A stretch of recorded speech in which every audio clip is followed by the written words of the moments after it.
Sam Raimi et ses scénaristes se vautrent goulûment dans le wokisme le plus décomplexé, en faisant de Linda une sorte de super-héroïne infaillible qui domine son ancien patron sur tous les terrains, faisant de ce dernier un incompétent total, même pas foutu d'orthographier correctement un mot simple. J'ai mal. Pourquoi ? D'ailleurs, sur ce dernier point, j'aurais pu être le premier à trouver ça marrant, surtout vu le contexte actuel dans lequel 2 patrons sur 3 sont incapables d'écrire une phrase complète sans y incorporer 5 fautes de français. Mais dans le film, la blague, absurde et excessive, ne passe pas. L'héroïne de Sam Raimi part donc en guerre contre une patriarchie hostile, au moins dans son imagination, à grand renfort de feuilles de cocotier et de bois flottés. Linda tresse des sacs à dos, construit des tables, sectionne des noix de coco au silex avec la précision du laser, pratique la cuisine moléculaire au baies sauvages, chasse le sanglier à main nue et parcourt la jungle comme si elle allait faire ses courses à la supérette du coin, quand Bradley peine à recueillir 3 gouttes d'eau lors d'un orage. C'est une jeune fille sensible. Une artiste.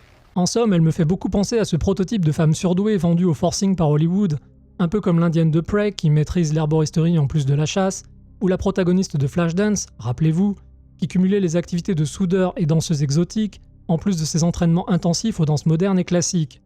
Alors oui, j'ai bien compris qu'on était ici sur une caricature, mais le film verse surtout dans un grotesque des plus lourdingues, et à ce stade, elle aurait construit une tour Eiffel en feuilles de cocotier que je n'aurais pas été surpris. Bref, ces 2 personnages manquent cruellement de profondeur, et ce ne sont pas les remarquables performances des acteurs qui suffiront à rattraper ce chantier. Qu'est-ce que c'est que ce cirque, dis-moi? C'est cool, patron, c'est cool. C'est surtout ridicule. J'aimerais tellement m'abonner à Cinéblast. Ouais, abonne-toi. C'est super.